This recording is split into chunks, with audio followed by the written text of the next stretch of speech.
Good evening to all of you.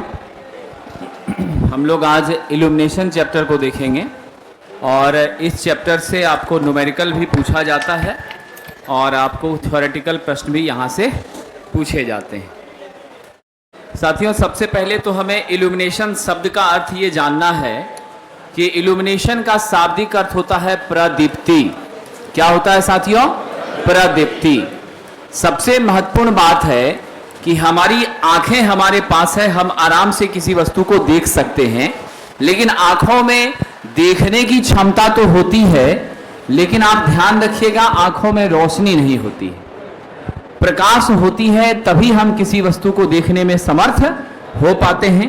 आप सब जानते हैं, अगर किसी ऑब्जेक्ट पर, किसी वस्तु पर जब प्रकाश पड़ती है और फिर ये प्रकाश टकराकर कहाँ जाती है?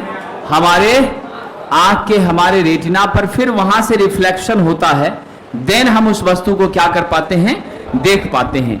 यानी किसी वस्तु को देखने के लिए प्रकाश का होना क्या है साथियों? अत्यंत आवश्यक है। लाइट का होना अत्यंत आवश्यक है। अगर दिन है तो दिन में सूर्य का प्रकाश हमारे पास होता है और सूर्य के माध्यम से जो हमें प्रकाश ऊर्जा मिलती है, हीट एनर्जी भी मिलती है। आप लोग उसका अनुभव तो अब सब लोग कर ही रहे हैं अभी के मौसम में। लेकिन सबसे ज्यादा हम अगर बात करें तो किसके बारे में? प्रकाश के बारे में। और प्रकाश जब तक नहीं होगा हम किसी वस्तु को देख नहीं सकेंगे। यानी कि प्रदीप्ति का पूरा जो कंसेप्ट है वो किस पर आधारित है? प्रकाश पर आधारित है। और प्रकाश यदि है तभी हम वस्तु को देख पाएंगे। तो प्रकाश हमारा स्रोत है जिसका होना अत्यंत आवश्यक है। और प्रकाश के वजह से ही हम जो घटना घटती है उसी को क्या कहते हैं? प्रदीप्ति। तो हम एक एक करके सभी पर चर्चा करेंगे, लेकिन कारण आप इसको ऐसे समझिए, वैकेंसी आई है तो आप पढ़ने आए हैं, सबसे फैक्ट बात है।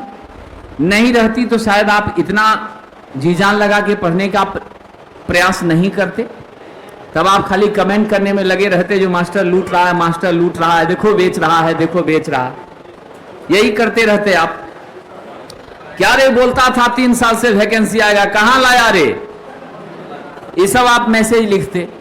लेकिन अब आ गया है तो अब ये सब लिखना छोड़ करके अब लिखना शुरू कर दिया है, देखो दुकान खोल दिया, देखो बेच रहा है।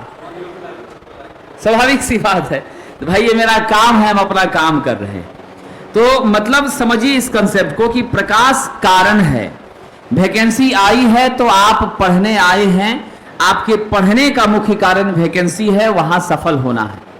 लेकिन वैकेंसी आ भी जाती, आपके पास ITI इलेक्ट्रीशियन ट्रेड का सर्टिफिकेट नहीं होता, तब भी इस वैकेंसी का आपके लिए आने और जाने से कोई फर्क नहीं पड़ता।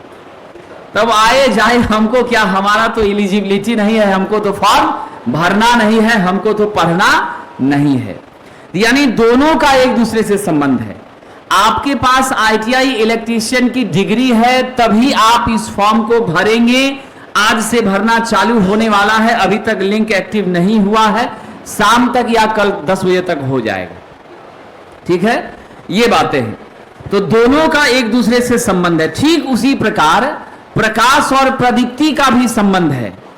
प्रकाश होगी तभी प्रदीप्ति हो सकती है, बिना प्रकाश के प्रदीप्ति संभव ही नहीं है। दिन के उजाले में हमें किसी अलग प्रकाश स्रोत की व्यवस्था नहीं करनी पड़ती है, आराम से हमें दिखाई पड़ता है। लेकिन फिर भी पटना में आप लोग रहते हैं, हॉस्टल में, लॉज में रहते हैं, 90% हॉस्टल और लॉज में पटना में दिन के उजाले का प्रकाश भी प्रवेश नहीं करता है कि नहीं है? आपको रोशनी का इस्तेमाल करना पड़ता है, बल्ब जला करके ही आप रूम में प्रवेश कर पाते हैं, क्योंकि इतना कंस्ट्रक्शन गड़बड़ तरीके से बना हुआ है कि डिजाइन वगैरह, स्ट्रक्चर वगैरह का कोई ठिकाना नहीं है। एक मकान दूसरे मकान पर लदा हुआ है, समझ रहे कि नहीं? गली भी ऐसी है जिसके ऊपर छत लोगों ने बढ़ा दिया है, उस गली में भी खड़े होइए तो आसमान नहीं दिखाई पड़ता है। भूकंप आने पर आप भाग करके मैदान में भी नहीं जा सकते हैं, ऐसी स्थिति यहां पर है। थोड़ा बहुत सगुना मोड़ की तरफ लगता है कुछ नया जैसा, वहां पर बियाडा वगैरह से परमिशन ले करके तब जा करके किया गया है। डिजाइन स्पेसिफिकेशन को चीफ इंजीनियर से अप्रूवल लेना पड़ा है, तो वहां थोड़ा अच्छा लगता है, वो लगता है कि नया पटना है, इसीलिए लोग उसको ग्रेटर पटना भी कहने लगे। तो मेरे कहने का तात्पर्य यही था कि प्रकाश ही वह मूल तत्व है जिसके वजह से हम प्रदीप्ति की चर्चा कर पा रहे हैं। और प्रदीप्ति वो घटना होती है जिसके कारण किसी वस्तु को हम देख पाते हैं, और इसको देखने के लिए भगवान ने हमें दो आंखें दी हुई हैं। हम सब भाग्यशाली हैं कि हम सभी के पास आंख है और वो सही अवस्था में है। अब इन सब के पीछे जो मुख्य कारण है वो क्या है? प्रकाश भी तभी हो सकता है जब इसकी उत्पत्ति का स्रोत होना चाहिए, और प्रकाश की उत्पत्ति का स्रोत दो होता है, एक प्राकृतिक स्रोत है और एक आपका क्या है, मैन मेड है, मानव निर्मित है। प्राकृतिक स्रोतों में आप सबने सबसे बड़ा स्रोत क्या देखा है? सूर्य को देखा है, और यह सूर्य हमारे लिए प्रकाश का क्या है साथियों? सबसे बड़ा साधन है, इसमें कोई शक नहीं है।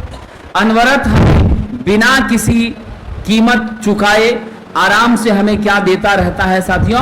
प्रकाश देता रहता है।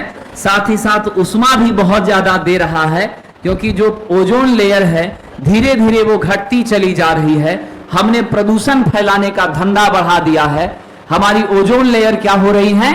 पतली हो रही है, डिप्लेट हो रही है, डायरेक्ट वहां से किरणें यहां तक पहुंच रही हैं। परिणाम ये हो रहा है, गर्मी आप देख रहे हैं 40, 42, 45, 48, 50 डिग्री सेल्सियस तक पहुंचने को आने का समय में पहुंच जाएगा, जिससे त्वचा कैंसर बहुत सारे की समस्याएं आने लगेंगी। वो समय भी दूर नहीं होगा जब हम सड़कों पर निकलेंगे और आग लग जाएगी हमारे शरीर में, स्वाभाविक सी बात है। तो ऐसी परिस्थितियों से अगर बचना है तो हमें प्रदूषण पर भी क्या करना होगा? नियंत्रण करना होगा। जनसंख्या पर भी क्या करना होगा? नियंत्रण करना होगा। तो कई सारे फैक्टर हैं, मानवीय पहलू हैं जिस पर हमको ध्यान देना है, लेकिन वो सब पर आप 2 महीने के बाद ध्यान दीजिएगा, अभी पहले नौकरी ले लीजिए, ठीक है कि नहीं? अब यहां पर साथियों जो आपका स्रोत था सूर्य, वह तो बिना किसी पैसे के हमें क्या कर रहा है? प्रकाश दे रहा है और फ्री में गर्मी भी दे रहा है।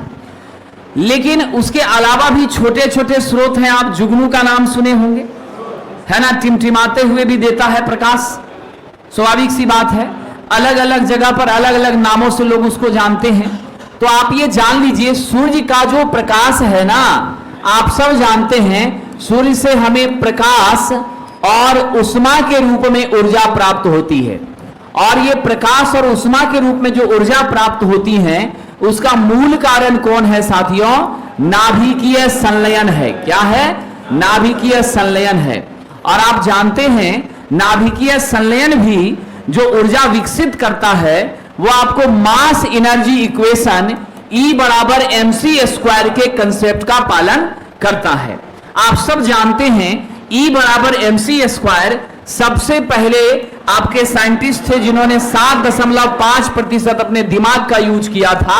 नाम उनका सबको पता है, अल्बर्ट आइंस्टीन थे, उन्होंने ही दिया था। इसी को थ्योरी ऑफ रिलेटिविटी भी कहा जाता है, जहां E आपकी एनर्जी है, m आपका द्रव्यमान है और c वेलोसिटी ऑफ लाइट है, जो 3 लाख किलोमीटर प्रति सेकेंड हुआ करती है साथियों।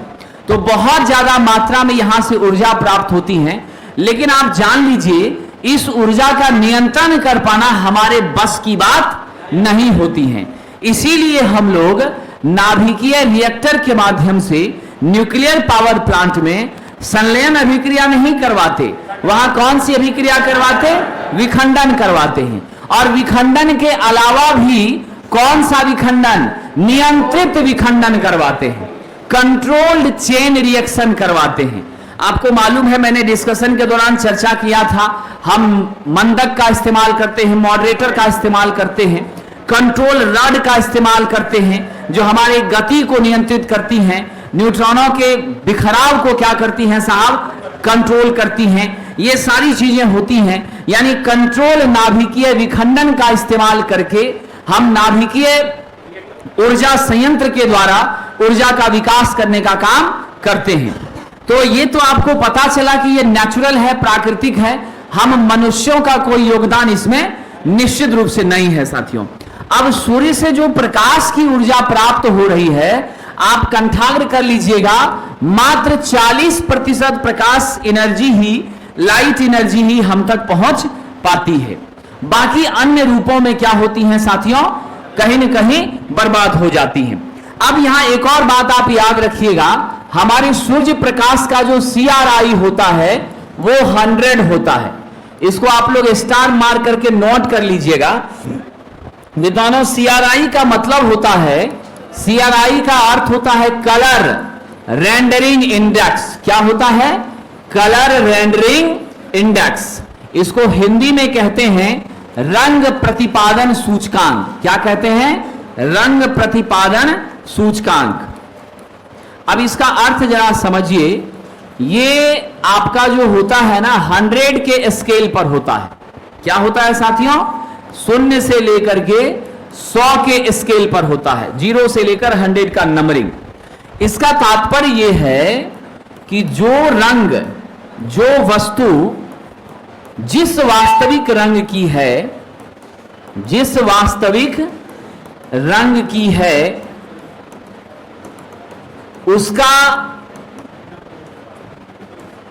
उसका उसी रूप में प्रदर्शित होना। जैसे आप ये समझिए, आप लोग कई बार मॉल जाते हैं, नॉर्मली मॉल से ही सामान खरीदते हैं। वहां आप गए, आपको ब्लू कलर का टी शर्ट लेना था, लेकिन वहां पर इतनी ज्यादा लाइटिंग रहती है स्वाभाविक रूप से, और उस लाइट का CRI थोड़ा कम रहता है। परिणाम यह होता है उस चकाचौंध में आपको मैरून कलर की जो टी शर्ट थी, याद रखिएगा, आपको मैरून कलर का टी शर्ट ब्लू कलर का दिखता है, और आप खुश होकर के खरीद करके ले आते हैं। शाम को घर आते हैं, कोई प्रॉब्लम नहीं है, रख देते हैं। सुबह जब आपको क्लास के लिए निकलना है तो पहनने का आप प्रयोग करते हैं। उस समय देखते हैं तो अरे ये तो मैरून कलर का है जी, वहां ब्लू दिख रहा था, सब लाइट के चमक से हुआ है। मतलब जो लाइट लगी थी आपके मॉल में, उसका CRI क्या था साथियों? खराब था, कमजोर था। इसलिए वह जिस वास्तविक रंग की थी उस रंग की नहीं दिखाई पड़ी। तो हमारा जो सूर्य का प्रकाश होता है, इसका CRI 100 होता है। यानी सूर्य के प्रकाश में जो वस्तु जिस रंग की है वह उसी रंग की दिखाई पड़ती है। अगर आपको इस रोशनी में कंफ्यूजन होता हो कलर में, तो आप सूर्य प्रकाश में जाइए और वहां जो कलर होगा वही एक्चुअल कलर उस वस्तु का होगा, इसमें कोई शक नहीं है। आप हमें निश्चित रूप से एक बात याद रख लीजिएगा, हमारा जो सोडियम वेपर लैंप है, मैं आगे भी बताऊंगा आपको, सोडियम वेपर लैंप है, इसका CRI सबसे खराब होता है। क्या होता है? सबसे खराब CRI होता है, और इसके CRI का मान 20 से लेकर के 22 के बीच होता है। 20 से 22 के बीच होने की वजह से पहले आप देखते होंगे स्ट्रीट लाइट में पीला कलर वाला बल्ब लगा रहता था, लाइट लगा रहता था, ऐसे क्षैतिज अवस्था में झुका हुआ रहता था। उसके नीचे आपका सब्जी वाले का ठेला रहता था, पीला पीला उसका परवल हरा हरा दिखता था, लेकर के आप आ जाते थे, 40 रुपए ही किलो दे देता होगा, और लेकर के 1 किलो आ जाते होंगे। सोचते होंगे रात का सब्जी तो है ही, सुबह बनाएंगे। सुबह जो सूर्य के रोशनी में खोला, खिड़की खोला तो देखते हैं सब पीला है, जाकर उसको कचरे के डब्बे में डालना पड़ता है। फिर समझ में आता है कितना धोखा हो गया। समझे? तो ये गड़बड़ी किस वजह से हुई है? सोडियम वेपर लैंप की वजह से। अब हम लोग सोडियम वेपर लैंप का प्रयोग स्ट्रीट लाइट में नहीं करते हैं, अब हम लोग LED का ही इस्तेमाल किया करते हैं। देखते होंगे फलना वार्ड पार्षद के सौजन्य से लिखा रहता है लाइट के नीचे में, है कि नहीं है? बिल्कुल। तो आपको ये पता चला कि CRI सूर्य प्रकाश का कितना होता है? 100 होता है, सबसे ज्यादा होता है। CRI का पूरा नाम क्या है साथियों? कलर रेंडरिंग इंडेक्स, रंग प्रतिपादन सूचकांक। अगर किसी प्रकाश स्रोत का रंग प्रतिपादन सूचकांक बहुत अच्छा है, तो इसका मतलब उस प्रकाश स्रोत के अंदर जो भी वस्तुएं होंगी वह अपने वास्तविक रंग की हमें प्रतीत होंगी, इसमें कोई शक नहीं है। कलर में कोई चेंजिंग कंफ्यूजन नहीं आएगा। चलिए विद्यार्थी, कितना प्रकाश हम सूर्य का इस्तेमाल कर पाते हैं? मात्र 40% कर पाते हैं। तो जो मेरा प्राकृतिक स्रोत है कौन कौन है साथियों? सबसे जबरदस्त सूर्य है, फिर चंद्रमा को भी आप मान सकते हैं मूनलाइट। हालांकि मूनलाइट का भी CRI बहुत कमजोर होता है, प्रदीप्ति बहुत खराब होती है ना। आप जानते हैं चंद्रमा को अपनी रोशनी होती भी नहीं है सूर्य के वजह से, निश्चित रूप से उसी के दया दृष्टि से यह चमक देता है। इसी कारण से इसकी रोशनी में शीतलता होती है ना, इसमें ठंडापन रहता है, गर्मी बिल्कुल नहीं होती है। तारे भी आपके टिमटिमाते हैं स्वाभाविक रूप से, उसके वजह से भी कहीं न कहीं प्रकाश प्राप्त होती है। जुगनू है, उससे भी हमको थोड़ी बहुत प्रकाश प्राप्त होती हैं। बचपन में आप लोग करते होंगे, 8-10 जुगनुओं को पकड़ करके एक डब्बे में बंद कर देते होंगे, आप फिर एकदम रात में नाइट बल्ब के रूप में, नाइट लैंप के रूप में इस्तेमाल हुआ करता होगा, है ना। उसी में कुछ मित्र आपको बताता होगा कि ऐसे जानवर के साथ करना ठीक नहीं है, पाप लिखेगा, तब खोल करके उसको उड़ा देते होंगे, है कि नहीं है। तो बचपन में पाप और पुण्य का बहुत चीज समझ में आता था। जैसे जैसे बड़े होते गए, जितना पाप करिए उतना लाइफ बढ़ेगा, ऐसा मानने लगे, मांस मछली सब चलना शुरू हो गया, है कि नहीं है। अब तो जितना चोरी बेईमानी कीजिए उतना ज्यादा जनता का समर्थन मिलता है कि नहीं है। बिल्कुल। आइए साथियों, चलिए यहां पर 2010 में हम भी इन्हीं लोगों के साथ थे। अपनी नौकरी 2011 में छोड़े थे, हाइडल पावर प्लांट में जम्मू में, और आंदोलन में कूदे थे, और जिसके खिलाफ लड़ा था आज उसी की गोद में जाकर बैठ गया है। समझे कि नहीं? अब कौन है वो आप लोग समझ लीजिएगा, इशारे में बहुत बड़ी बात कह दी। इसलिए बाहर से जो जितना चमकता है अंदर से उतना ही वह गड़बड़ होता है। खीरा कितना खूबसूरत बाहर से लगता है, छीलने के बाद जब काटते हैं अंदर में 3 टुकड़ा रहता है। नेचुरल 3 सेपरेट रहता है कि नहीं रहता है? बिल्कुल। तो इसीलिए अंदर बहुत खोखला रहता है, समझे कि नहीं। तो इसीलिए हम लोगों को क्या करना है, अंदर अब बाहर दोनों देख समझ करके काम करना है, ताकि हमारा सिलेक्शन पक्का हो जाए। आइए साथियों, तो कृत्रिम स्रोत कौन सा है? दीपक है। हालांकि दीपक से प्रकाश बहुत कम प्राप्त होता है। फिर मोमबत्ती, हम लोग जैसे जैसे डेवलप हुए, फिर लालटेन का युग आया। लालटेन का युग जब खत्म हुआ तो हम लोग विद्युत लैंप की ओर बढ़े, लैंप से फिर ट्यूबलाइट की तरफ बढ़े। ट्यूबलाइट से भी मन जब हम लोगों का नहीं अच्छा लगा, बड़ा लंबा लंबा जगह ले रहा है, तो हम लोगों ने CFL बनाया। इसी ट्यूब को मोड़ करके, पतला करके, छोटा घुमा करके साइज कर दिया, CFL बन गया।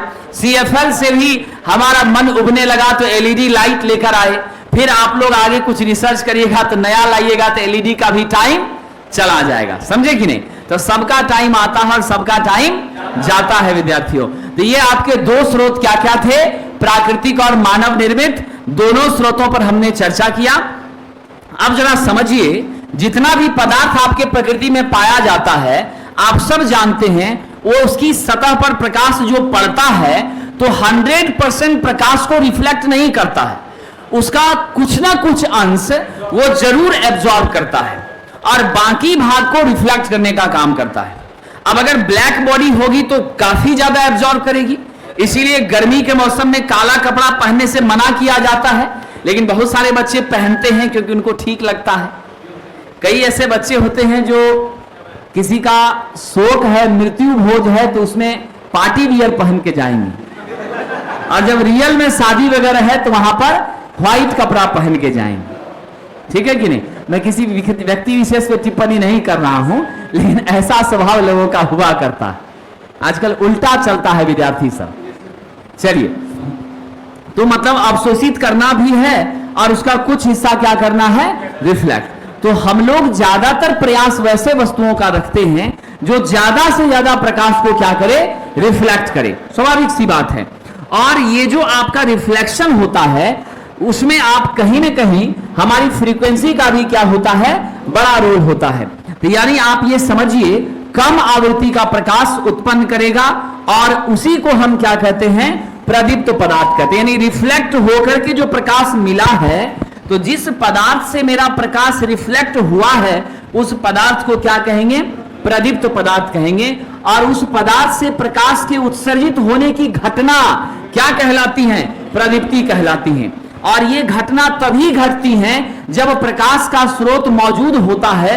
अगर स्रोत नहीं होगा तो वस्तु पर प्रकाश नहीं पड़ेगी, वस्तु पर प्रकाश पड़ेगी नहीं, वहां से रिफ्लेक्ट नहीं होगी। जब रिफ्लेक्ट नहीं होगी तो प्रदीप्ति की चर्चा ही हम नहीं कर सकते हैं। यानी प्रदीप्ति प्रकाश के होने के कारण है साथियों। यानी प्रकाश अगर नहीं होगी तो प्रदीप्ति बिल्कुल भी हो नहीं सकती है। Concept clear? हमारे माता पिता नहीं होते तो हमारा अस्तित्व इस धरती पर नहीं होता। वो थे इसीलिए, वो हैं इसीलिए हमारा अस्तित्व है। समझ गए कि नहीं? तो मूल कारण क्या है? गॉड फादर कौन है साहब? प्रकाश। और उसकी वजह से कौन मिल रहा है? प्रदीप्ति। और प्रदीप्ति होने के वजह से ये इतनी खूबसूरत रंग बिरंगी दुनिया आपको दिखाई दे रही है। तो बेसिक कंसेप्ट समझ में आया? मेन काउज क्या है? लाइट। लाइट की वजह से, लाइट स्रोत की वजह से, चाहे वो प्राकृतिक स्रोत हो चाहे वो कृत्रिम स्रोत हो, दोनों स्रोतों के कारण जो प्रकाश हमें प्राप्त हुई है, वह प्रकाश किसी वस्तु पर पड़ती है, वह वस्तु उस प्राप्त हो रही प्रकाश के कुछ भाग को अवशोषित करती है, वापस उसके कुछ हिस्से को रिफ्लेक्ट करती है। जिस वस्तु से प्रकाश रिफ्लेक्ट होकर मिल रहा है उस वस्तु को प्रदीप्त वस्तु कहते हैं, इल्यूमिनेटेड ऑब्जेक्ट कहते हैं। और ये जो घटना घटी है जिसके वजह से रिफ्लेक्ट होकर के प्रकाश हमें मिल रही है वह कहलाती है, वह प्रक्रिया कहलाती इल्यूमिनेशन। यानी the cause of illumination is mostly light. जो मूल कारण है इल्यूमिनेशन का क्या है? लाइट है। The root cause of illumination is only light. जो कारण है उसका क्या है साथियों? प्रकाश है। Concept clear? अब देखिए विद्यार्थियों, हम सब लोग प्रायः ये प्रयास करते हैं, ऐसे सतह का ही प्रयोग करना चाहते हैं जहां से ज्यादा प्रकाश क्या हो जाए? रिफ्लेक्ट हो जाए। और ज्यादा से ज्यादा प्रकाश जब रिफ्लेक्ट होगी तो हमें मिलेगी भी ज्यादा से ज्यादा। स्वाभाविक सी बात है कि नहीं है? आइए साथियों, अब यहां पर ध्यान दीजिएगा। प्रदीप्ति किसी सतह पर प्रकाश के टकराने का ही क्या है? प्रतिफल है। जो बातें मैंने आपसे कहा था, ठीक है ना? इसीलिए कभी भी ऐसी गलती मत करिएगा कि प्रकाश और प्रदीप्ति दोनों सेम चीज है। ऐसा नहीं है। प्रकाश के कारण प्रदीप्ति होती है, ये हमेशा याद रखिएगा। मूल तत्व प्रकाश है, प्रदीप्ति उसके वजह से होने वाली घटना है। क्लियर विद्यार्थी जी? अब आइए, प्रकाश क्या है? आप लोगों ने तो फिजिक्स में बहुत सारी चीजें इसके बारे में पढ़ी थी, हम उधर नहीं जाएंगे, हम अपने तरफ मुड़ जाएंगे साथियों। लेकिन बेसिक कंसेप्ट आप जानते हैं, यह भी एक प्रकार की क्या है? ऊर्जा है। और इस ऊर्जा को भी हम कई रूपों में बदल सकते हैं। प्रकाश ऊर्जा से विद्युत ऊर्जा में परिवर्तन आप सोलर सेल के माध्यम से आराम से कर रहे हैं। कई तरह की चीजों में हम इसको चेंजिंग करते हैं। तो साथियों, यह भी एक प्रकार की ऊर्जा है। और इसी ऊर्जा के कारण हमारी आंखें दुनिया की खूबसूरती को देखने में कामयाब हो पाती हैं। अगर प्रकाश नहीं होगा, बहुत बढ़िया क्वालिटी का आंख लगवा लीजिएगा अच्छे हॉस्पिटल में जाकर, तब भी आप देख नहीं पाइएगा। रोशनी होगी, प्रकाश होगा, तभी देख पाइएगा।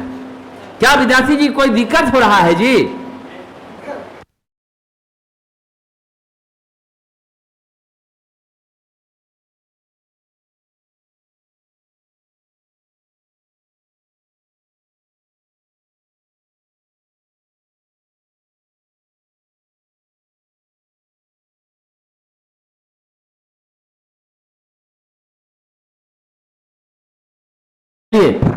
विद्यार्थी जी, आप लोग एब्सेंट होते हैं तो मत समझिएगा कि हमको पता नहीं चलता है। हमको सब पता रहता है। भले आप कंप्यूटर में एब्सेंट थे वो भी मालूम रहता है, भले आप इंग्लिश में एब्सेंट थे वो भी मालूम रहता है, 6 बजे के बाद चले जाइएगा वो भी मालूम रहता है, रीजनिंग छोड़ दीजिएगा वो भी मालूम रहता है। सब हमको पता रहता है, भले आपको पता रहे ना रहे। चलिए, क्योंकि मेरा उद्देश्य है कि हम चाहते हैं आप लोगों का रिजल्ट हो, इसलिए आप लोग जी जान से मेहनत करिए। 1-2 दिन थोड़ा रिलैक्स दे रहे हैं, 1-2 दिन के बाद आपको बिना सूचना के रैंडम टेस्ट क्लास में हो जाएगा। समझ गए? और उस टेस्ट का आपसे कोई चार्ज नहीं लिया जाएगा, ऑफलाइन वाले विद्यार्थियों का। और उस रैंडम टेस्ट में उसी सब चैप्टर का होगा जो चैप्टर हम आपको पढ़ाए हैं, ठीक है? और उस रैंडम टेस्ट में अगर आपका अंक 50% से कम आता है तो आपको क्लास से ही आपके पेरेंट्स को फोन करना पड़ेगा और स्पीकर पर हमसे बात करवाना पड़ेगा। 2 घंटे की क्लास 6 घंटे चल जाएगी, मंजूर है, लेकिन आपके पेरेंट्स को वह सूचना हम डायरेक्ट देंगे ताकि आप पर दबाव बने और आप आए हैं तो रिजल्ट लेकर जाएं। खास करके लड़कियों का तो 100% रिजल्ट होना ही चाहिए और लड़के का 110% होना चाहिए। चलिए, कोई भी बचना नहीं चाहिए। साथियों, प्रकाश, इसके वजह से ही हम क्या कर पाते हैं, देख पाते हैं। अब आइए जरा, प्रकाश स्रोत से जो प्रकाश हमें उत्सर्जित होती है वो क्या किसी थोक के रूप में जाती है? नहीं साहब, किरणों के रूप में जाती हैं। और ये किरण जो है ना, ये बीम कहलाता है। जिस तरह से आपको मालूम है ना, combination of cell is called battery. कई सारे सेल को जब जोड़ देते हैं तो बैटरी कहलाती हैं। और जब हमारी अलग अलग कई सारी किरणें एक साथ जब निकलती हैं उसको बीम कहते हैं। टॉर्च आपने देखा होगा, टॉर्च का बटन दबाते हैं तो वहां से जो प्रकाश मिलता है वह आपका क्या है साथियों? किरण का पुंज है, बीम है, एकत्रित होकर के एक साथ जाता। आप लोग फॉक्स उसका मिलाते होंगे, सॉलिड एक जगह बहुत ज्यादा लाइट, इंटेंस लाइट जो ऐसा करने का प्रयास करते होंगे। अब तो जमाना बदल गया, टॉर्च वगैरह कहां कोई यूज करता है। आइए साहब, तो ध्यान रखिएगा, ये किरणें जो है जब किसी वस्तु पे पड़ती हैं और उस वस्तु पे पड़ने के बाद वहां से रिफ्लेक्ट होकर के कहां आती हैं? हमारी आंखों पर आती हैं और तब रेटिना से वापस जब वहां टकराती हैं देन हम उस वस्तु का प्रतिबिंब देख पाते हैं, अपने रेटिना पर देख पाते हैं। रेटिना समान रूप से एक पर्दा है जिस पर सब डिस्प्ले होता है। साथियों, ये प्रकाश जो सूर्य का हमें मिलता है वह समान रूप से व्हाइट लाइट होता है, श्वेत प्रकाश होता है। और जब इस श्वेत प्रकाश को हम वर्णपट यानी स्पेक्ट्रम पर ले जाते हैं, प्रिज्म से गुजारते हैं, यह आपकी ग्लास प्रिज्म है। क्या है साथियों? Glass prism. और जब आप व्हाइट लाइट को इससे पास कराते हैं तो स्वाभाविक है प्रकाश का क्या होता है? अपवर्तन होता है। थोड़ी सी डायरेक्शन क्या होती है? चेंज हो जाती हैं। एक्चुअली इसको सीधे जाना चाहिए, लेकिन ये सर्टेन कोण से क्या हो गया? मुड़ गया। तो प्रकाश के मुड़ने की घटना क्या है? अपवर्तन है, अपवर्तन कहलाती है विद्यार्थी। ठीक है, डिस्पर्सन अलग होता है। अब यहां से जब ये मुड़ी है साथियों, तो ध्यान रखिएगा, ये जो हमारी प्रकाश है, ध्यान रखेंगे तो ये व्हाइट लाइट आपका क्या हो गया? ये व्हाइट लाइट कई भागों में क्या होता है? विभक्त होता है। ये जो यहां डिस्पर्स करना यानी कि फैलना, अलग अलग भागों में बिखरना, तो ये सिंगल जो लाइट का स्लिट था वो यहां 7 भागों में बंटता है। और ये 7 रंग आपके क्या होते हैं? ROYGBIV। नीचे से आइए तो भिव ज्योर कहते हैं। R रेड है, O ऑरेंज है, Y येलो है, G ग्रीन है, B ब्लू है, I इंडिगो है, V वायलेट है। ये 7 रंग आपको मिलता है। और इस 7 रंग का जब आप वन चक्का बना करके घुमा देते हैं तो वह भी व्हाइट आपको दिखने लगता है। ये सब आपने पढ़ा होगा साथियों। यहां समझने वाली बात है कि हमारा जो भिवजियोर था VIVGYOR, R आपका सबसे क्या हुआ? बाद में। और सबसे पहले क्या था आपका? V। यानी आपकी वेवलेंथ जो है सबसे कम किसकी है? बिल्कुल सबसे कम है आपकी वायलेट की। V for violet, violet means बैगनी। R for red, red means लाल। इसका वेवलेंथ क्या है साथियों? सबसे अधिक है। लेकिन आप याद रखना, अभी मैं बताऊंगा भी, जिसका वेवलेंथ सबसे कम होता है उसकी आवृत्ति, उसकी फ्रीक्वेंसी क्या होती है? सबसे ज्यादा होती हैं। और साथियों, जिसका वेवलेंथ सबसे अधिक होता है उसकी फ्रीक्वेंसी क्या होती है? सबसे कम। अगर मैं आपसे छोटा सा सवाल पूछूं, इन 7 रंगों में कौन सा रंग है जिसका वेवलेंथ सबसे कम और आवृत्ति सबसे ज्यादा है? बैगनी, वायलेट। वो कौन सा रंग है जिसकी आवृत्ति सबसे कम और वेवलेंथ सबसे ज्यादा होती है? स्वाभाविक है आपकी क्या है? रेड। आपकी आंखों को सबसे पहले कौन सा प्रकाश दिखता है? रेड दिखता है साथियों। Concept clear? इसीलिए हम लोग सिग्नल के रूप में किसका यूज करते हैं? रेड का ही।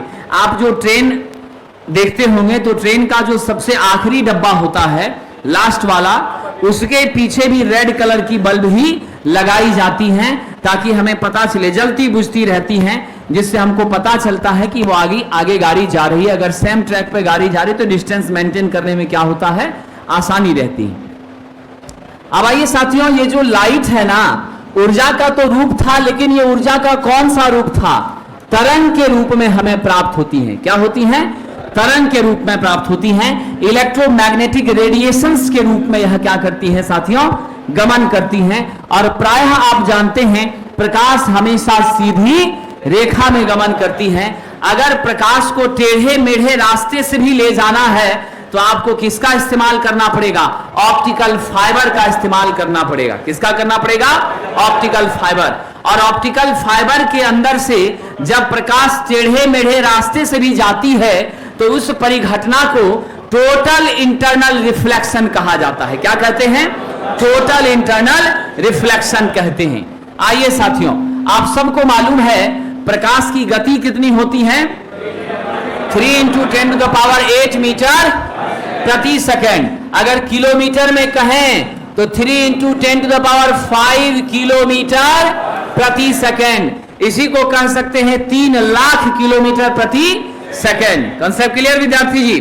और जो मेरा दृश्य प्रकाश है, देखिए प्रकाश कई प्रकार के हैं, लेकिन हम लोग फोकस किस पर करेंगे? सिर्फ दृश्य प्रकाश पर, विजुअल लाइट पर। जिस प्रकाश को हम देख सकते हैं, जिस प्रकाश की किरणों के वेवलेंथ के स्ट्रक्चर के हिसाब से अलग अलग रंगों की परिकल्पना कर सकते हैं, वही हमारे लिए उपयोगी है। जिसका कोई यूज ही नहीं है उसका कहां से क्या करेंगे? स्वाभाविक सी बात है। जब नोटबंदी हुई थी तो आपके अकाउंट में 20-20 लाख रुपया हो सकता है, होगा, लेकिन आपके पॉकेट में बिल्कुल नहीं था, भूखे आपको रहना पड़ा होगा, है कि नहीं है? तो वो पैसा अकाउंट में रहने के बाद भी किसी काम का नहीं था साथियों। नोटबंदी के टाइम में आप लोग थे ही, है ना? बहुत ज्यादा दिन हुआ नहीं है। बिल्कुल। चलिए, हाँ, आइए। मेरा भी बुरा अनुभव रहा है नोटबंदी के समय में। उस समय मैं जयपुर में था और अकाउंट में पैसा भी था, एटीएम भी था, सब कुछ था, लेकिन सारा एटीएम बंद था, कहीं कुछ भी नहीं। और उस समय ऑनलाइन ट्रांजैक्शन वगैरह का भी व्यवस्था इतना पॉपुलर नहीं हुआ था। बहुत कठिनाई झेलनी पड़ी थी 15-20 दिन तक।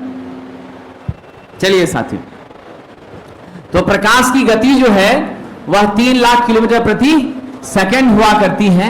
और हमारा वेवलेंथ, खास करके दृश्य प्रकाश की बात कर रहे हैं, वह आपका 380 × 10⁻⁻9 मीटर से 760 × 10⁻⁻9 मीटर। इसी को हम शब्द में कह सकते हैं 380 नैनोमीटर से 760 नैनोमीटर। आप सब जानते हैं 1 नैनोमीटर बराबर क्या होता है? 10⁹ मीटर होता है विद्यार्थियों। Concept clear? अब यहां पर समझिए, हमारी जो प्रकाश किरणें हैं, इसका सबसे कम तरंगदैर्घ्य बैगनी में था, सबसे ज्यादा कहां था साथियों? लाल में। बैगनी से भी जो कम होगा उसे क्या कहेंगे? पराबैगनी तरंग कहेंगे, अल्ट्रा वायलेट रेज कहेंगे। याद रखिएगा, मेरा लिमिटेशन क्या है विद्वानों? मेरा लिमिटेशन है 380 नैनोमीटर से 760 नैनोमीटर के बीच रहना। 380 नैनोमीटर से जो कम होगा वो अल्ट्रा वायलेट हो जाएगा। 760 से जो ज्यादा होगा वो क्या होगा? इंफ्रारेड हो जाएगा। क्या हो जाएगा? इंफ्रारेड। तो आप याद रखिएगा, दृश्य प्रकाश के रेंज से अधिक मान का वेवलेंथ इंफ्रारेड रे कहलाता है, और दृश्य प्रकाश से कम मान का वेवलेंथ वाला तरंग किस नाम से जाना जाता है? अल्ट्रा वायलेट के नाम से जाना जाता है। ये दोनों हमारे लिए साथियों उपयोगी नहीं है और उसको हम देख भी महसूस भी नहीं कर सकते हैं। तो नॉर्मली आप याद रखिएगा, बैगनी रंग से कम वाला पराबैगनी, लाल से अधिक वाला इंफ्रारेड, जिसको हिंदी में अवरक्त कहते हैं। साथियों याद रखिएगा, जब हम अवरक्त की तरफ बढ़ते हैं तो मेरी आवृत्ति कम हो जाती है, वेवलेंथ बढ़ जाता है। जब हम अल्ट्रा वायलेट की तरफ बढ़ते हैं तो हमारी आवृत्ति बढ़ जाती है, वेवलेंथ घट जाता है। बिल्कुल उल्टा सिस्टम चलता है।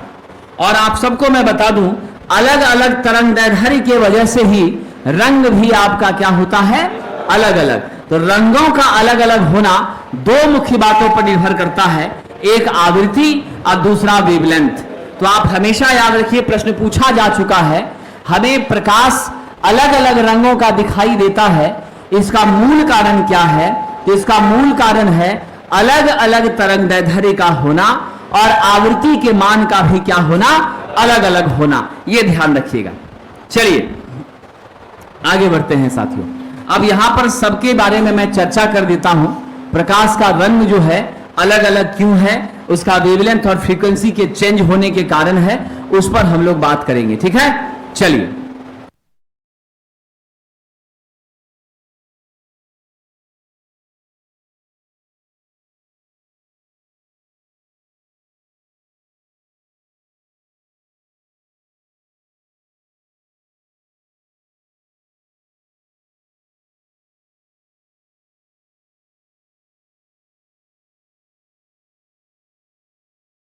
देखिए विद्यार्थी जी, एक महत्वपूर्ण बात आपको बताते हैं, मेहनत करने से सफलता मिलती है, परीक्षा का परिणाम भी निकलता है। ठीक है, आपके साथ ही बच्ची है लक्ष्मी कुमारी, खड़ी हो जाओ, सब लोग देख लेगा तुमको। ठीक है, चलिए। ये लक्ष्मी कुमारी है, क्लास हमेशा कंटिन्यू करती रही है। एनआईटी का टेक्नीशियन का वैकेंसी निकला था, एक ही सीट था। मेरिट लिस्ट में, फाइनल मेरिट लिस्ट में ये आए ना आए वो बात की चीज है, वो बाद में बताएंगे। लेकिन जो रिटन एग्जाम हुआ था, अंग्रेजी में ही सारे प्रश्न पूछे गए थे। बच्ची ने 15 बच्चों को लिया गया था, उसमें 15 में एक कैंडिडेट को छांटना था। तो 15 रिटेन वाला जो रिजल्ट है उसमें इसने सेलेक्ट किया। ठीक है, और ये लगातार पढ़ती रही है, और हम पहले भी बताए हैं कि ये शुरू से मेहनती रही है और मेहनत कर रही है। तो इससे ये समझ में आता है कि अगर कोई विद्यार्थी कंटिन्यू क्लास करता है और रेगुलर मेहनत में लगा हुआ है, तो दुनिया में कितना भी भ्रष्टाचार हो उसका रिजल्ट होता है। मानते हैं बहुत बड़ी सफलता या बहुत छोटी सफलता नहीं होती, सफलता सफलता होती है। ये नहीं कि आप आईटीआई करके आईएएस तो आप नहीं बनने आए हैं, आईटीआई करके आप टेक्नीशियन बनने आए हैं, टेक्नीशियन में आप सेलेक्ट हो गए तो आप सफल हो गए। ठीक है कि नहीं? तो रैंडम एग्जाम भी तुरंत रिजल्ट आया, शाम में हमको रात में फोन की, सर ऐसे ऐसे है, एक दिन का वक्त है, प्रैक्टिकल कैसे क्या करें। तो हमने कहा कि कुछ भी नहीं करो, जितना जानती हो उसी पर रहो और जाकर जो पूछेगा बता देना, कुछ भी एक्स्ट्रा हमने कहा ही नहीं तो हम कहते ये पढ़ो वो पढ़ो, इस पर ध्यान दो, तो रात भर का समय था, परेशान हो जाती, टेंशन फ्री होकर गई, जो काम दिया होगा अच्छा से की होगी, उसका भी परिणाम पता ही चल जाएगा। लेकिन रिटेन मेन था। आपका बिहार इलेक्ट्रिसिटी बोर्ड में इंटरव्यू नहीं है, मेन रिटेन है। रिटेन में बच्चे ने क्वालिफाई किया, वहां पर अपना नाम देखा, एक हिम्मत बढ़ी, इसको अपनी ताकत पता चली कि हम जब यहां पर एक सीट में अपने आप को पकड़ बना सकते हैं तो 2000 सीट में मेरा सिलेक्शन कैसे नहीं होगा। अंदर की आवाज तो जरूर कह रही हो। इसलिए मैं व्यक्तिगत रूप से इसको धन्यवाद देता हूं और मैं ईश्वर से प्रार्थना करता हूं, मेरा आशीर्वाद है कि आने वाले जो भी वैकेंसियां हो, 1 2 4 नहीं 10 15 में रिजल्ट लेकर आ जाए और उसके बाद सेलेक्ट करें कहां जाना है। ऐसी ही स्थिति आप सबके साथ भी हो। तो एक बार ताली बजा दीजिए, इसने मेहनत किया। चलिए, आप लोग का भी ऐसा वक्त आएगा। बैठो, आइए हम लोग देखते हैं साथियों।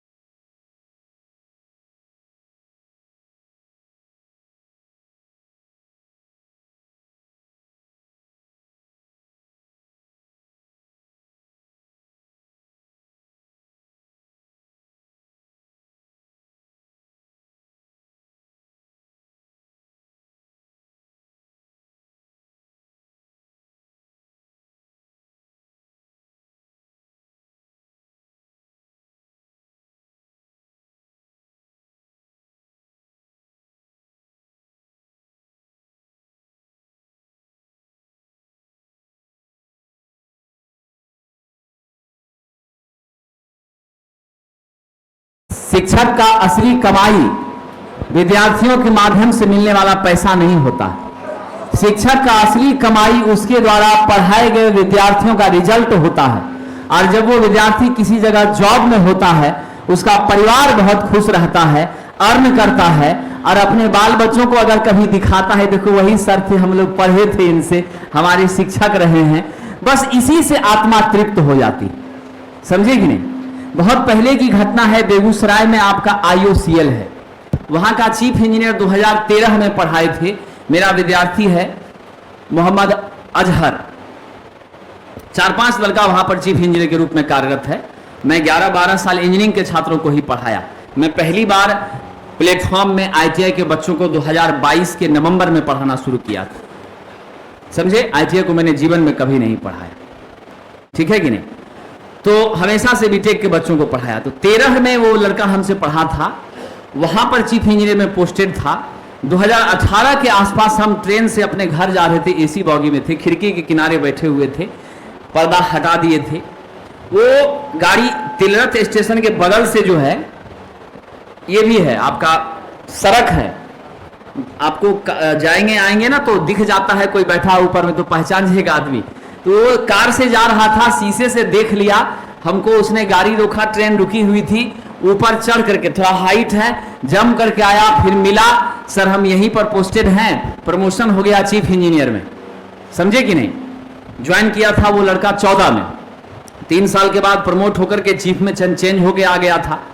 तो इसी सब चीज से खुशी मिलती है जब उतना सारा लोग देखता है कि भाई इतना भारी भरकम आदमी आकर के दुबला पतला को प्रणाम कर रहा है, कारण क्या है, तब महसूस किया अच्छा ये टीचर है। तो वो जो सम्मान होता है ना विद्यार्थी, उससे लगता है कि मनुष्य जीवन में अगर हम आए तो मेरा आना सफल हो गया। बस यही खुशी मिलती है शिक्षक को, बाकी पैसा बहुत कुछ नहीं है। समझे कि नहीं? पैसा कमाने के लिए तो ढेरों रास्ता है। चलिए आइए साथियों, तो हम लोग देखते हैं रंग कितने प्रकार का है। तो वॉयलेट आपका देखिए बैगनी, इसका वेवलेंथ क्या है? 380 से 420 नैनोमीटर है साथियों। क्लियर? NM का मतलब नैनोमीटर, यानी इसका मतलब है 380 गुना 10 के पावर 9 यहां पर लगा हुआ है। अंडरस्टूड है? हमने 10 के पावर 9 के बदले में क्या उठा लिया? यहां पर N ले लिया विद्यार्थी। अब जरा आइए, इसका फ्रीक्वेंसी देखिए 705 से 789 टेराहर्ट्ज है। क्या है? टेराहर्ट्ज है। लेकिन इसकी फोटोन एनर्जी कितनी है? 2.92 से 3.26 EV, मतलब इलेक्ट्रॉन वोल्ट। आपने क्या देखा? फ्रीक्वेंसी कम, फ्रीक्वेंसी ज्यादा, वेवलेंथ कम है। इंडिगो में आइए 420 से 450, यहां कितना? 665 से 705, घट रहा है। ब्लू में आइए 450 से 495, 606 से 668, घट रहा है मान। फिर आप ग्रीन में आइए 495 से 570, 526 से 606, घट रहा है। फिर आपका येलो आइए 570 से 590, वेवलेंथ बढ़ रहा है, फ्रीक्वेंसी 508 से 526 हो रही है। फिर ऑरेंज 590 से 620, फ्रीक्वेंसी 484 से 508, घट रही है, 484 पे गिर रही है। फिर आपका रेड 620 से 750, आपका 400 से 484 यानी 400 पे लास्ट आ रहा है। आपने क्या देखा? मेरी फ्रीक्वेंसी भी घटती है, फोटोन एनर्जी भी घटती है। यानी आपको ये डाटा याद नहीं करना है, आपको सिर्फ ये छोटी सी बात समझनी है कि मेरे विजिबल लाइट का जो रेंज है 380 से लेकर के 750 नैनोमीटर के बीच होता है। पहली चीजें 380 से जो कम होगी वो अल्ट्रावायलेट रेज होंगी, 750 से जो ऊपर होंगी इंफ्रारेड रेज होंगी। उसके बाद आपने क्या देखा? मेरी वेवलेंथ जो है साथियों, ये अगर बढ़ती है तो स्वाभाविक रूप से मेरी फ्रीक्वेंसी घटती है, और फ्रीक्वेंसी घटती है तो स्वाभाविक रूप से मेरा फोटोन एनर्जी भी क्या होता है? घट जाता है। Concept clear? दूसरे नंबर पर ध्यान दीजिएगा, मेरा वेवलेंथ अगर विद्वानों घटता है तो स्वाभाविक रूप से मेरी फ्रीक्वेंसी बढ़ती है, फ्रीक्वेंसी बढ़ती है तो इलेक्ट्रॉन वोल्ट भी बढ़ता है। कोई कंफ्यूजन तो नहीं? अब मैं आपसे उल्टा करके सवाल पूछता हूं, ठीक है? सवाल यह है, अगर मेरा इलेक्ट्रॉन वोल्ट बढ़ता है तो क्या बढ़ेगा?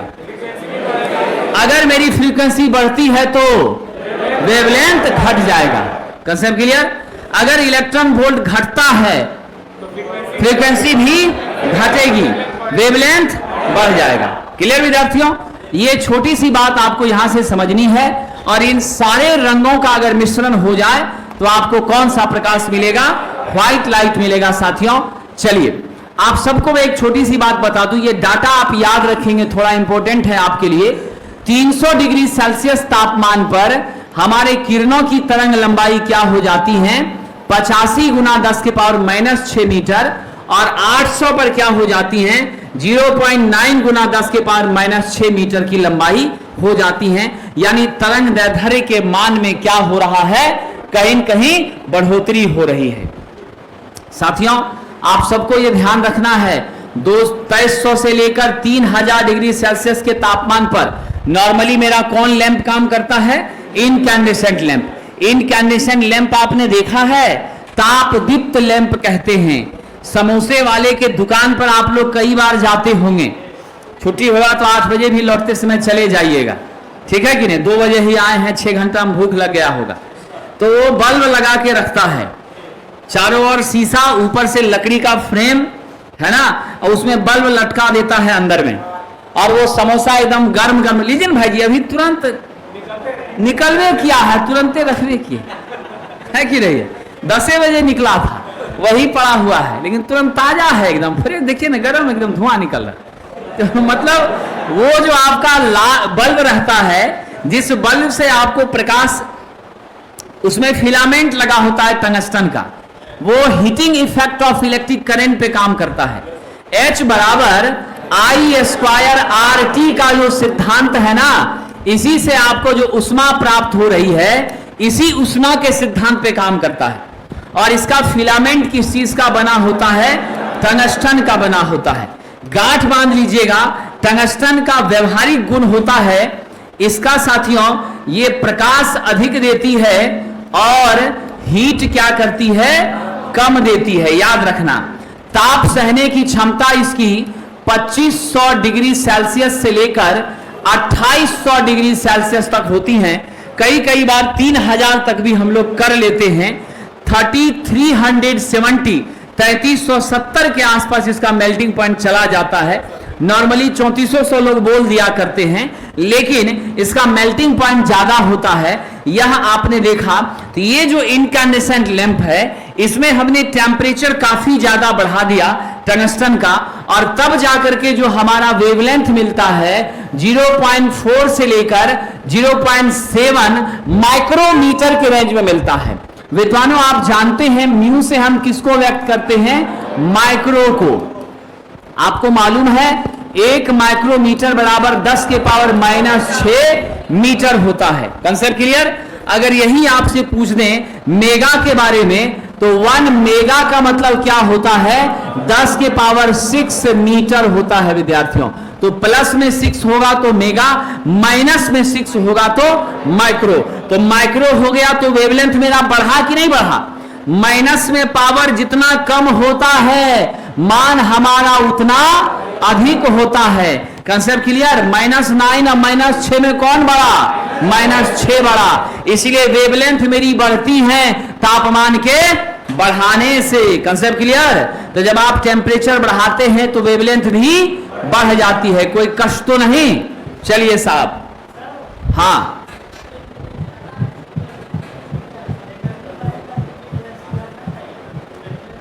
वेवलेंथ बढ़ रहा है तो फ्रीक्वेंसी घटिए ना रहा है।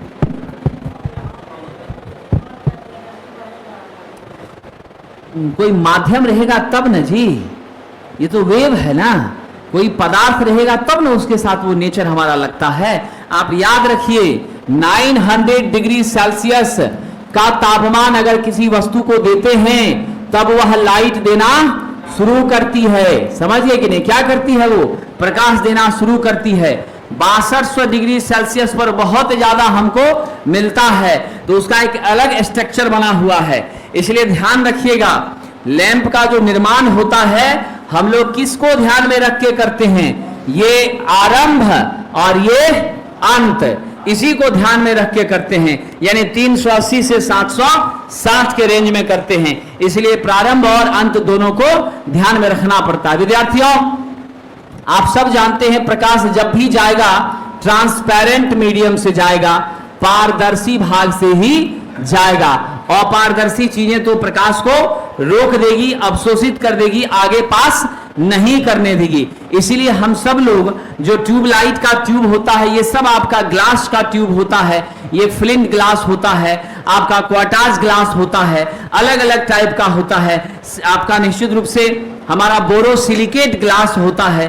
तो कई कैटेगरी की ग्लासेस होती हैं जिसका मजबूती वगैरह के आधार पर हम प्रयोग करते हैं, ताकि वो ट्रांसपेरेंट होती हैं, ताकि प्रकाश बड़ी आसानी से क्या हो सके, उसके आर पार जा सके। साथियों, आप एक और बात याद रखिएगा, हमारी आंखों को सबसे ज्यादा कौन सा रंग पसंद है, जिसको देखने में आंख को तकलीफ नहीं होती है?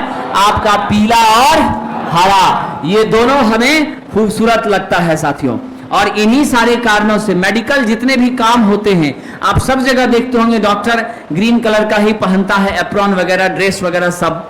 फिर ऑपरेशन थिएटर वगैरह में भी जाइए, ग्रीन ग्रीन चादर लगा रहता है, ठीक है।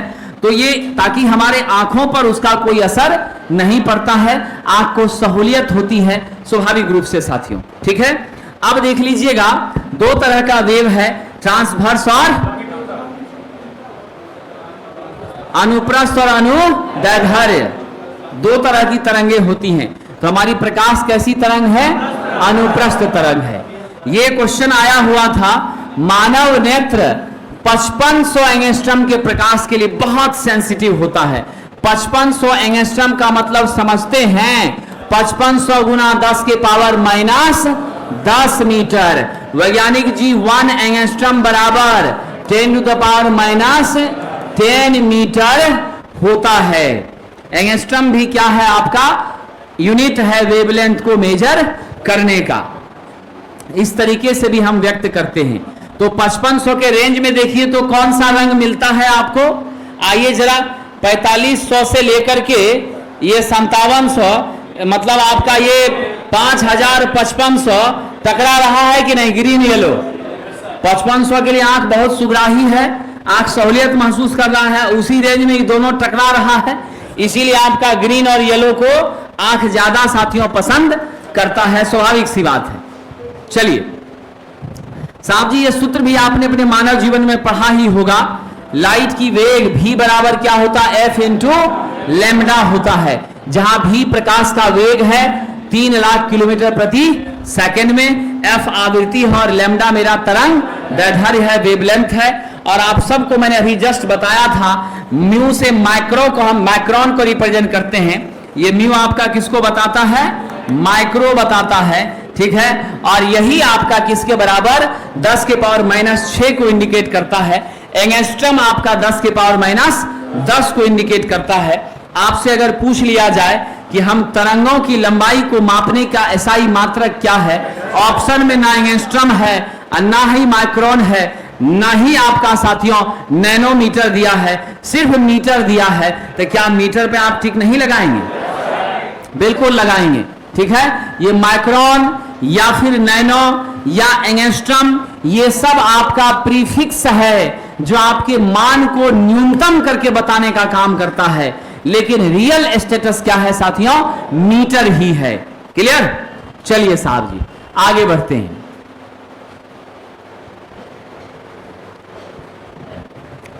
ऊष्मीय एवं प्रकाश विकिरण, आपके साथी अभी जो चर्चा कर रहे थे, मैं उसी के बारे में आपको कंसेप्ट बता रहा हूं। ध्यान रखिएगा, कोई भी आपने विद्युत सप्लाई किसी भी कॉइल को दिया, किसी फिलामेंट को दिया, किसी तंतु को दिया, किसी ऑब्जेक्ट को दिया, अगर उसमें आपने विद्युत की सप्लाई देनी शुरू कर दी और उसको सप्लाई देने के बाद उसमें क्या होने लग गया साथियों? I²R लॉस होने लग गया। क्या होने लग गया? हीट लॉस I²R होने लग गया। इस हीट लॉस की वजह से हमारा तापमान 900 डिग्री सेल्सियस तक पहुंच गया।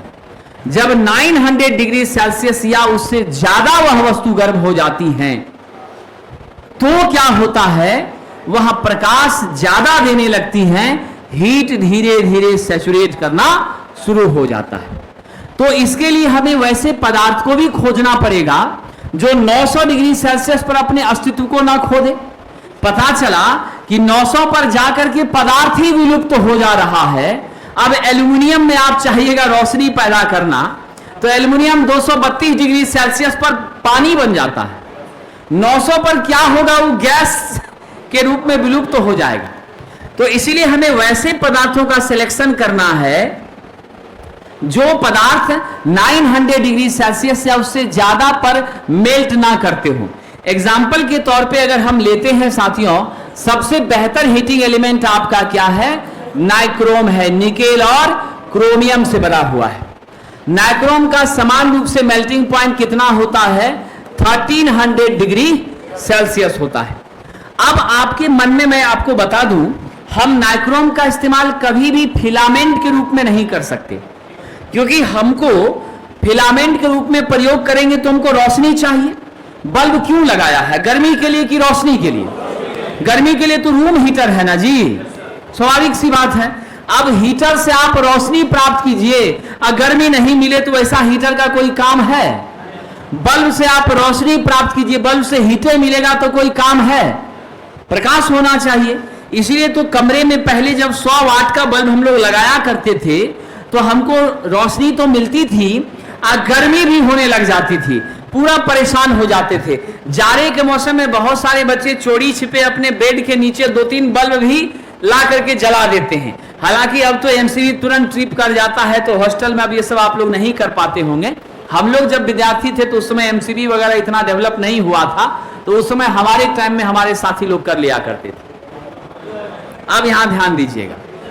अब साथियों, कहने का तात्पर्य है जो वस्तु जिस काम के लिए बनी है उसे वही हमको करना है। नौजवान, कोई दिक्कत हो रहा है जी? बीच वाला विद्यार्थी, हाँ हाँ, मैरून कलर का टी शर्ट तुम्ही को कह रहे हैं, कोई कष्ट नहीं हो रहा है? यही है ना, अभी घर नहीं जाएगा? ठीक है, चलिए। बीच बीच में घर भी लड़का सब चला जाता है, सोचने लगता है जब सैलरी उठेगा तो क्या खरीदेंगे, है कि नहीं है? होता है, विद्यार्थी जीवन में सब चीज रहता है।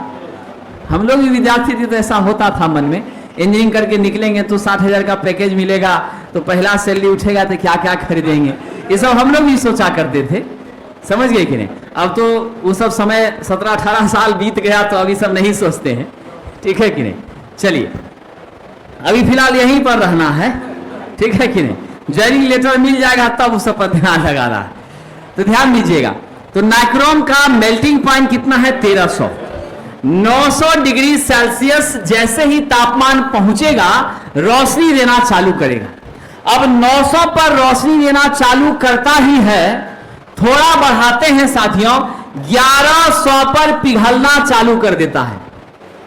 रोशनी देना चालू किया कि मिट्टी में मिलना शुरू हो जाता है, अपना अस्तित्व समाप्त होने लगता है, दुनिया से खत्म होने लगता है। इससे रोशनी हो सकेगा कभी भी?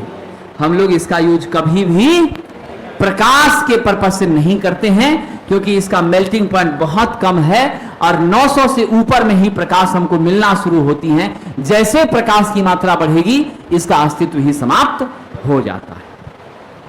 इसीलिए ये तो बेकार हो गया। अब साहब हम किसका यूज करते हैं? हम यूज करते हैं टंगस्टन का।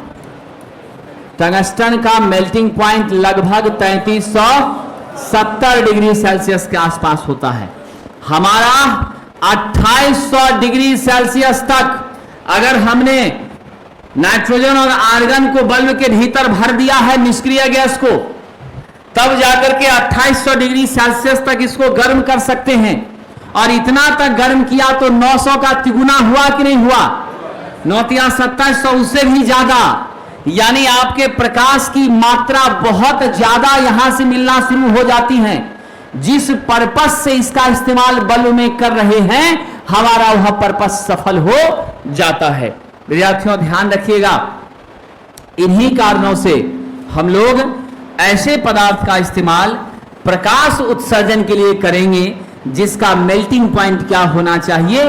उच्च होना चाहिए, जो जल्दी गले नहीं, इसीलिए हमारा टंगस्टन सबसे ज्यादा इस्तेमाल में लिया जाता है, खास करके प्रकाश उत्सर्जक अवयव के रूप में, फिलामेंट के रूप में और हीटिंग एलिमेंट के रूप में हम लोग सभी जगह किसका प्रयोग करते हैं? नाइक्रोम का प्रयोग करते हैं। कंसेप्ट क्लियर विद्यार्थी जी? चलिए, रहता है लेकिन टंगस्टन सबसे बेस्ट है, समझे कि नहीं? जब नहीं विकास किया था, आप आगे धीरे धीरे पढ़िएगा, हम लोग कार्बन का भी यूज करते थे, समझे कि नहीं? बिल्कुल, और भी कई पदार्थ का हम लोग यूज करते थे, लेकिन बाद में हम लोग टंगस्टन पर जाकर के अटक गए। सबसे ज्यादा परफॉर्मेंस इसी का ठीक रहा। अब तो इसका भी यूज छोड़ करके एलईडी पर आप आ गए, है कि नहीं है? समय बदला, टेक्नोलॉजी बदली। चलिए, अब साहब उत्सर्जन क्षमता से क्या समझते हैं?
आइए साथियों, आगे बढ़ते हैं। वीरेंद्र कुमार जी, हम ऑफलाइन क्लास आना चाहते हैं, क्या फिर फी देनी होगी या ऑनलाइन से अलाउड कर दीजिएगा? देखिए, ऐसा है, सब कुछ का एक नियम होता है। ऑनलाइन से अलाउ नहीं होगा, आपको ऑफलाइन के लिए आप आइए, आकर के हमारे काउंटर पर जो पदाधिकारी बैठते हैं उनसे मिलिए, वो आपको सही जानकारी देंगे, ठीक है? बाकी फीस वगैरह के मामले में हम कोई विशेष जानकारी आपको दे नहीं पाएंगे। मेरा काम आपको बेहतर पढ़ाना है, हम इसी काम में फोकस रहेंगे। ना आपका फीस बढ़वा सकते हैं, ना घटवा सकते हैं, ना पैरवी कर सकते हैं, इससे हम बिल्कुल दूर रहते हैं, खाली पढ़ाने से मतलब रखते हैं। इसीलिए आप जिस भी मोड में हमसे पढ़ने आइएगा, हम पढ़ा देंगे। चलिए, तो साथियों, उत्सर्जन क्षमता क्या होती है? प्रकाश के रूप में किसी पिंड से उत्सर्जित ऊर्जा, ऊर्जा उष्मा के रूप में नहीं, प्रकाश के रूप में, बटा पिंड द्वारा उत्सर्जित संपूर्ण ऊर्जा। अब संपूर्ण ऊर्जा में दोनों हो सकता है, संपूर्ण में उष्मा भी हो सकता है, प्लस आपका प्रकाश भी हो सकता है, लेकिन इल्यूमिनेशन में आपको लेना क्या है? सिर्फ प्रकाश लेना है। इसलिए आउटपुट में क्या होगा? Only light energy radiated from the particular object, किसी वस्तु से जो निकल रही है, उत्सर्जित हो रही है, वो एनर्जी प्रकाश वाली। और नीचे में टोटल एनर्जी, आप देखते हैं हमारा जो 100 वाट का टंगस्टन फिलामेंट वाला बल्ब था, वो गर्म हो जाता है, उष्मा भी देता है, प्रकाश भी देता है। तो टोटल एनर्जी मतलब heat energy plus light energy. आप याद रखिएगा साथियों, टोटल एनर्जी मीन्स क्या हो गया? Heat plus light. अब ओनली आउटपुट एनर्जी मतलब ओनली आपकी क्या हो गई साहब? लाइट। तो मेरा आउटपुट सिर्फ लाइट अब बटा हीट प्लस लाइट, ये दोनों जब हम करेंगे तो वह क्या कहलाती है? उत्सर्जन क्षमता कहलाती है। और आपको मैं बता दूं, किसी भी डिवाइस की उत्सर्जन क्षमता तापमान पर क्या होती है साथियों?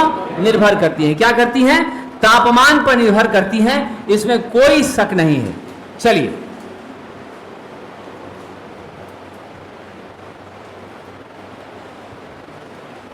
शोभा प्रवीण, कंप्यूटर की क्लासेस अभी हमारी क्लासेस होने के कुछ ही देर पहले हुई है, समझ गए? आप एक्टिव नहीं हैं तो ये आपकी परेशानी है। कंप्यूटर की क्लासेस 3 से 4 बजे के बीच का समय है। 3:15 या 16 के आसपास चालू हुआ होगा और 4:15 के आसपास समाप्त हुआ है, ठीक है? उसके पहले इंग्लिश की क्लासेस हुई है। आप जिस बैच में होंगे, अगर बुद्ध बैच में होंगे तो आपको कंप्यूटर और ट्रेड होगा, विद्युत बैच में होंगे तो ऑल पेपर जीके छोड़ के होगा, बिजली बैच में होंगे तो ओनली ट्रेड होगा। तो जिन बच्चों ने जो बैच परचेज किया होगा उनके ऑनलाइन वाले एप्लीकेशन पर वही सारी क्लासेस जा रही होंगी। आप खरीदेंगे बुद्ध बैच तो आपको बाकी सब नहीं जाएगा। आप सिर्फ बिजली लिए होंगे तो आपको कहाँ से कंप्यूटर होगा। तो आपकी चॉइस के हिसाब से चीज़ें आपको मिलेंगी।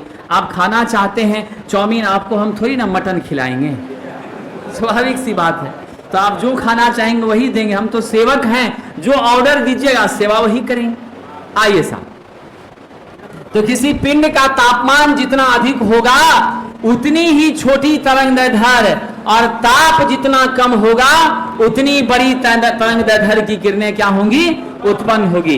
यानी स्पष्ट हो गया साथियों कि हम हीट बढ़ाते हैं, हमारी तरंगदैर्घ्य कम होती हैं, फ्रीक्वेंसी बढ़ जाती हैं, समझ गए। और एनर्जी का मान भी क्या होता है, बढ़ता है फ्रीक्वेंसी के बढ़ने पर। तो इस पॉइंट को याद रखिएगा। सबसे ज्यादा रेडिएशन इफिशिएंसी, रेडिएटेड इफिशिएंसी, उत्सर्जन क्षमता आपको कितने तापमान पर मिलेगी, 6200 डिग्री सेल्सियस पर मिलेगी। कितने पर मिलेगी, 6200 पर मिलेगी। इसको लाइन मार दीजिए विद्यार्थी जी, घेरा लगा दीजिए, रंगीन कलम से रंग दीजिए। चलिए,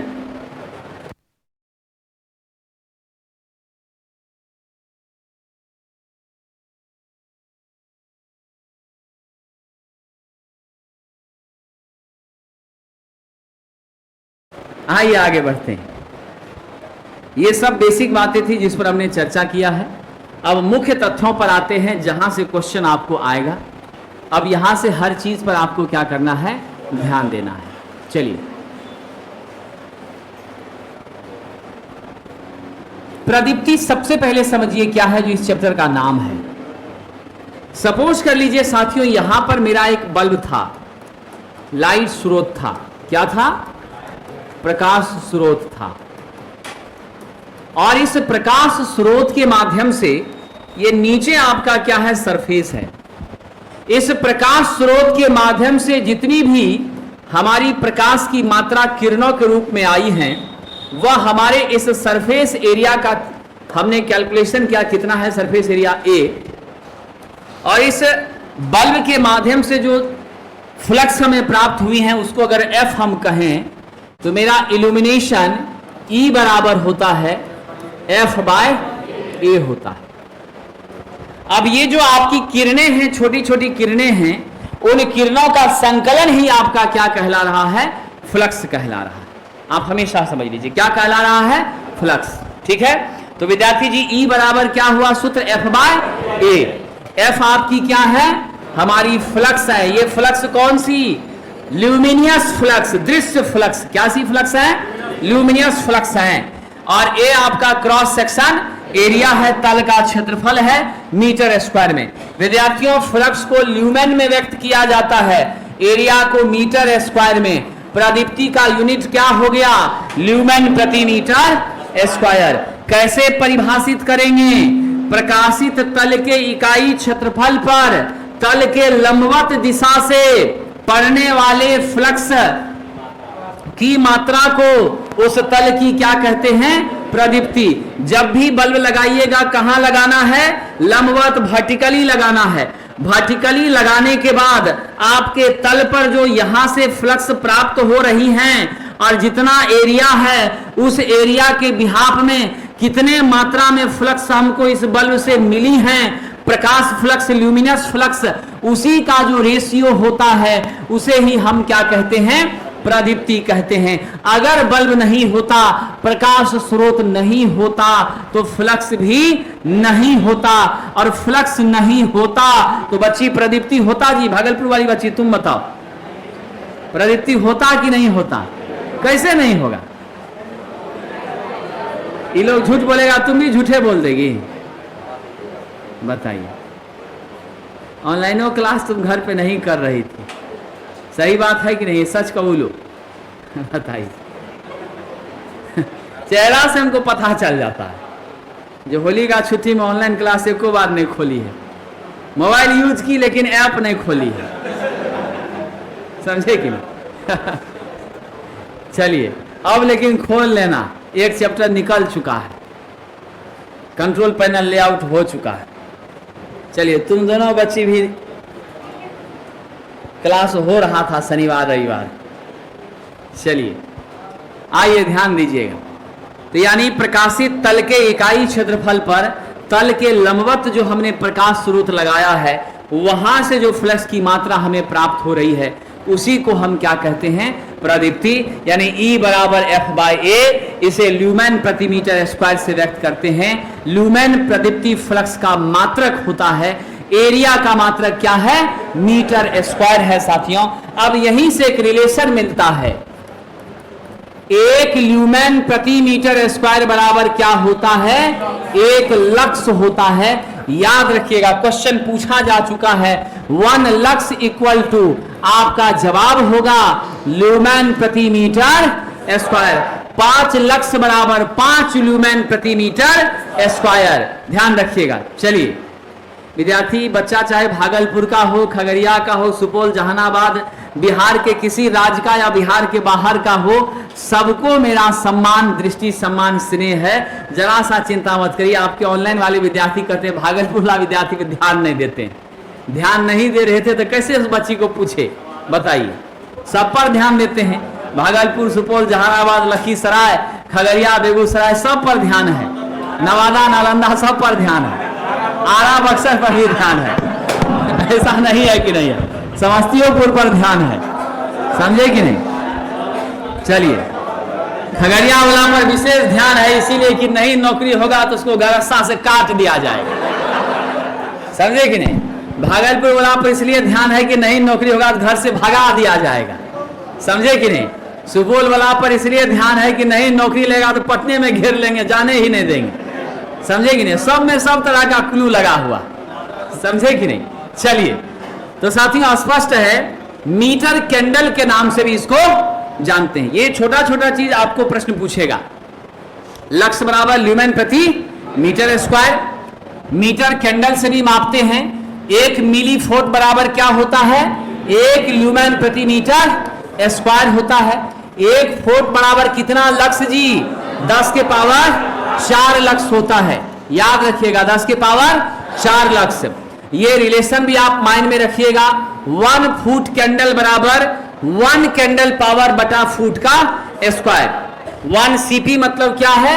सीपी से होता है कैंडल पावर, तो 1 कैंडल पावर बाय आपका फुट का स्क्वायर, ये 1 फुट कैंडल के बराबर होता है। तो कई तरह के रिलेशंस आपको है, लेकिन सबसे मोस्ट हाईलाइटेड रिलेशन है आपका 1 ल्यूमेन प्रति मीटर स्क्वायर बराबर 1 लक्स होता है विद्यार्थियों। और आप याद रखिएगा हमारे बल्ब से कितनी मात्रा में प्रकाश प्राप्त हो रही है, इसे भी मापने के लिए एक यंत्र का प्रयोग करते हैं जिसे फोटोमीटर कहते हैं, लाइटोमीटर भी कहते हैं। और फोटोमीटर जो है वह आपका इलेक्ट्रॉनिक उपकरण होता है, इसमें आपकी फोटो डायोड का इस्तेमाल किया जाता है, इसीलिए इसका नाम भी क्या है साथियों? फोटोमीटर है, इसमें कोई शक नहीं है। इसे समान रूप से प्रकाश मापी भी कहा करते हैं।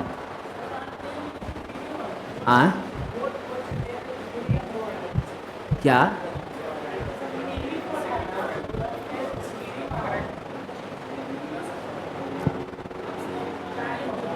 ऐसा नहीं है, ये रिलेशन तोड़ करके ही लिखा गया है।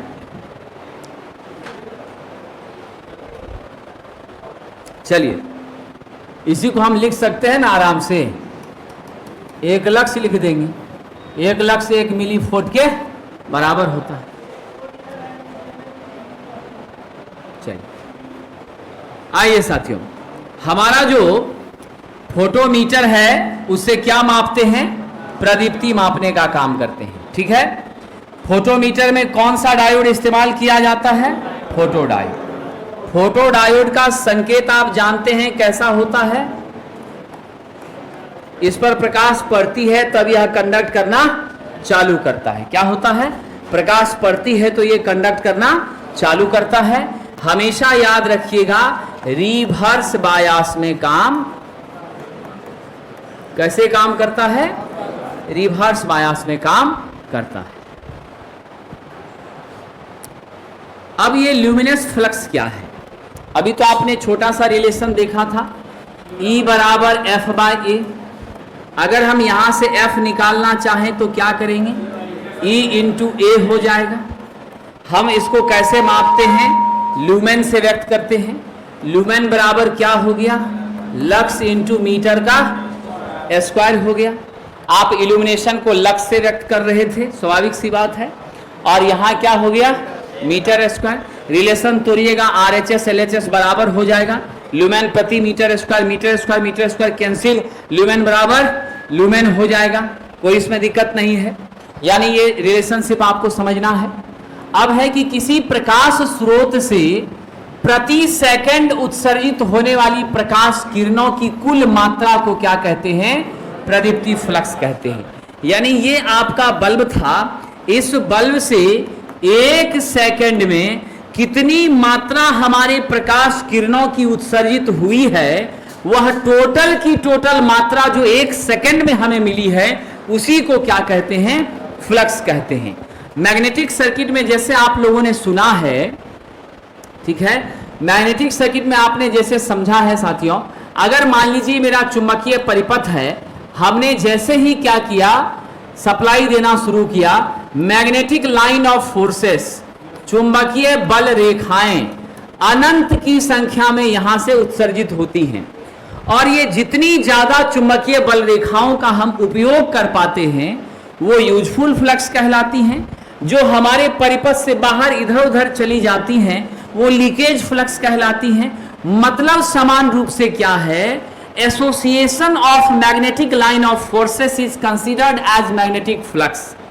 यानी छोटे छोटे असंख्य हमारे चुंबकीय बल रेखाओं का एकत्रित करके एक समूह, कलेक्शन, ग्रुप क्या कहलाता है? फ्लक्स कहलाता है।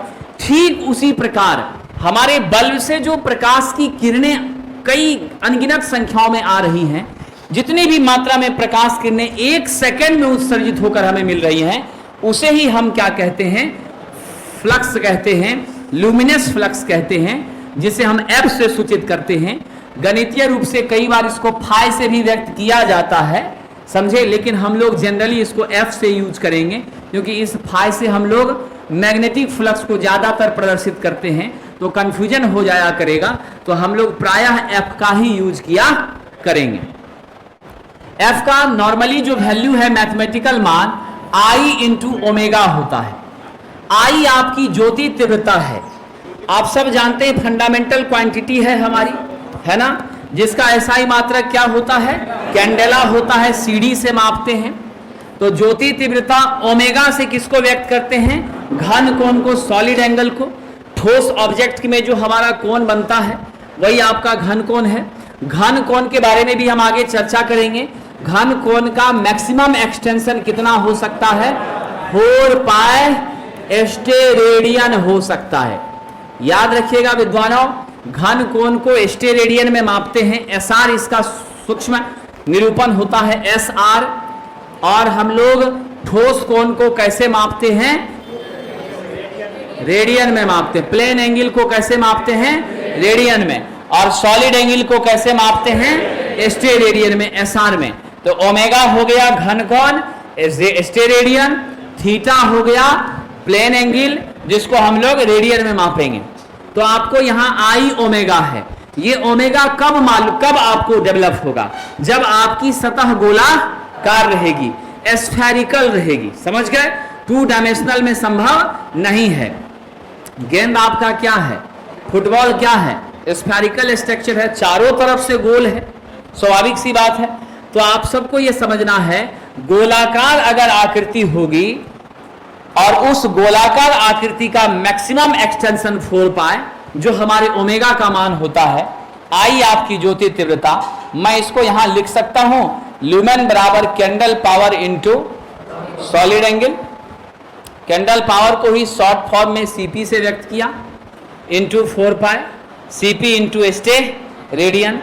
दूसरा फॉर्मूला E बराबर F बाय A से निकल गया, F बराबर E इंटू A, यानी यहां से आपको सूत्र मिल गया ल्यूमेन बराबर लक्स इंटू मीटर का स्क्वायर।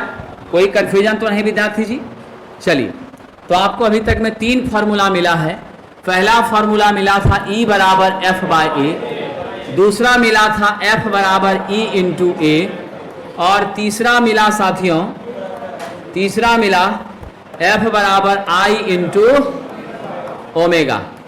ये 3 फार्मूले आपको मिले।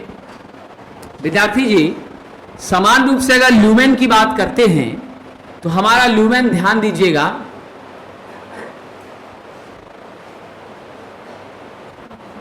हेलो, अब देखिएगा ल्यूमेन क्या है। हम अपने मन से ही एक ल्यूमेन नहीं कह देते, एक स्टैंडर्ड पैमाना हमारा होता है। वो स्टैंडर्ड क्या है साथियों? अगर एक मानक मोमबत्ती से एक ठोस कोण में जितनी प्रकाश की मात्रा उत्सर्जित हो रही है, उसी को हम कितना मानते हैं? 1 ल्यूमेन। अब उस स्टैंडर्ड वैल्यू के हिसाब से देखते हैं कि भाई कितना मान अब है, 10 गुना ज्यादा है, 20 गुना ज्यादा है, 500 गुना ज्यादा है, और तब हम निर्धारित करते हैं कि भाई 500 ल्यूमेन हो गया। यानी एक स्टैंडर्ड मोमबत्ती के माध्यम से एक सॉलिड एंगल में जितनी प्रकाश की मात्रा उत्सर्जित होती है, वही मात्रा हमारी क्या कहलाती है? 1 ल्यूमेन कहलाती है। और नॉर्मली याद रखिएगा, ये क्वेश्चन पूछा जा चुका है, 1 ल्यूमेन किसके बराबर होता है? 0.0016 वाट के बराबर होता है। और 1 ल्यूमेन, 1 ल्यूमेन आपका 4 पाई सीपी के बराबर होता है। 4 गुना 3.14 करिए, लगभग वैल्यू क्या आ जाएगा? 12.57 के बराबर ही आएगा स्वाभाविक रूप से। तो हम 12.57, ये दोनों भी आप याद रखिएगा विद्यार्थियों। 1 ल्यूमेन बराबर कितना वाट? 0.0016 वाट। 1 ल्यूमेन बराबर कितना सीपी? 12.57 सीपी। क्या इसको 4 पाई सीपी लिख सकते हैं? बिल्कुल लिख सकते हैं। वैल्यू उसके अप्रोक्सीमेट बराबर होती है। चलिए, मानक मोमबत्ती मतलब स्टैंडर्ड मोमबत्ती, ऐसा मोमबत्ती जो कहीं से टेढ़ा मेढ़ा नहीं है, टूटा फूटा नहीं है, पहले से अधजला नहीं है, बिल्कुल सॉलिड नया पैक एकदम खोला है, तरोताजा अच्छी क्वालिटी का बना हुआ है, उसको जलाने के बाद उसी को स्टैंडर्ड कहते हैं। समझ गए कि नहीं? चलिए, आप जब शोरूम में कपड़ा खरीदने जाते हैं, आप कैसा कपड़ा लेना चाहते हैं? ब्रांडेड कपड़ा लेना चाहते हैं। ब्रांडेड से आप क्या समझते हैं, मुझे बताइए? कहीं कटा फटा नहीं होगा, क्वालिटी बढ़िया होगा, सॉफ्ट होगा, लंबे समय तक जाएगा, कलर धोने के बाद नहीं खराब होगा, उसमें जो है रिंकल्स नहीं बनेंगे, घुपचेगा नहीं, बार बार आयरन ना करना पड़े तब भी काम चल जाएगा, वॉशिंग आसानी से हो जाए, इतना सारा मानक देखते हैं, तब जाके कहते नहीं भैया यही लेंगे। स्वाभाविक सी बात है। चलिए आइए साथी, अब यहां पर ध्यान दीजिए, लक्ष्य हमारी क्या है? यूनिट है साथियों। किसकी यूनिट है? प्रदीप्ति की यूनिट है। और इसको हम लोग कहाँ यूज करते हैं? फोटोमेट्री में। फोटोमेट्री हमारे विज्ञान की वो शाखा है जहां प्रकाश और प्रकाश से संबंधित जो आपकी प्रकाश स्रोत है, वहां से निकलने वाली लाइट, उससे संबंधित चीजों के बारे में अध्ययन किया जाता है। वह आपकी क्या कहलाती है? फोटोमेट्री। प्रकाशिकी इसी को कहते हैं। यही आपका ऑप्टिक्स के अंदर भी कंसीडर किया जाएगा। वहां पर हमें प्रदीप्ति की जरूरत पड़ती है। साथियों, अगर आपका ए क्षेत्रफल वाला सतह है, सपोज कर लीजिए आपका ये घर था और घर के नीचे जो सतह है उसका क्षेत्रफल कितना है? ए है। हमारा जो बल्ब है उस बल्ब से इस सतह पर कितना फ्लक्स आ रहा है? एफ आ रहा है। तो आपको याद हो गया ना, इल्यूमिनेशन का मान एफ बाय ए हो जाएगा। इसी को लिखेंगे ना ल्यूमेन प्रति मीटर स्क्वायर, इसी को लिखेंगे ना लक्स, क्योंकि लक्स से ल्यूमेन प्रति मीटर स्क्वायर दोनों क्या है विद्यार्थी जी? बराबर है। अब एफ का एक और मान आपने देखा था, एफ बराबर आई ओमेगा। तो क्या जी विद्यार्थी लिख सकते हैं कि नहीं? ई बराबर एफ के बदले आई ओमेगा बाय ए, यानी चौथा फॉर्मूला आपको मिल गया। ई बराबर आई ओमेगा बाय ए। ये सारे फॉर्मूले को माइंड में सेट करते चलिएगा, ठीक है। तो हमारा रिलेशनशिप यहां से क्या मिल गया, E बराबर आई ओमेगा बाय ए। क्या आप ऐसा लिख सकते हैं E इंटू ए बराबर आई ओमेगा? विद्यार्थी जी यहां से आप एक और बात मुझे बताइए, क्या ओमेगा बराबर E इंटू ए बाय आई नहीं लिख सकते? चलेगा कि नहीं चलेगा? ये आई हमारी साथियों करंट नहीं है, ये आई हमारी ल्यूमिनस इंटेंसिटी ज्योति तीव्रता है, ये ध्यान रखिएगा। नहीं तो बहुत सारे बच्चे करंट मत करिएगा इसको। ये क्या है, ल्यूमिनस इंटेंसिटी आपकी ज्योति तीव्रता है, जिसे हम लोग कैंडेला से मापते हैं, जो हमारा फंडामेंटल क्वांटिटी रहता है, होता है। चलिए आइए साथियों आगे बढ़ते हैं।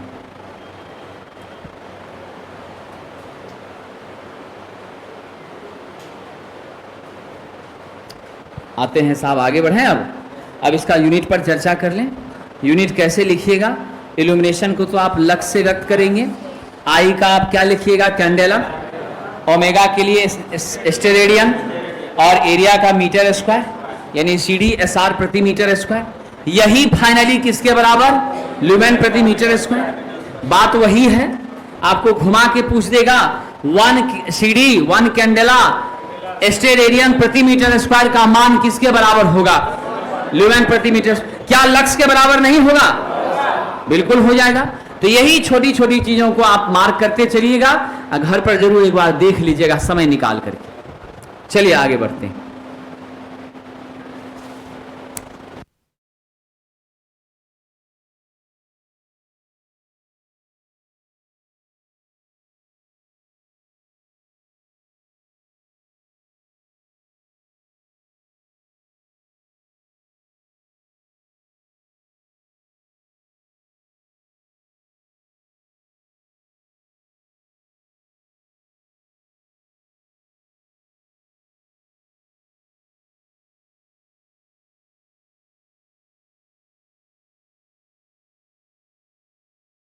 आइए साहब आगे बढ़ें।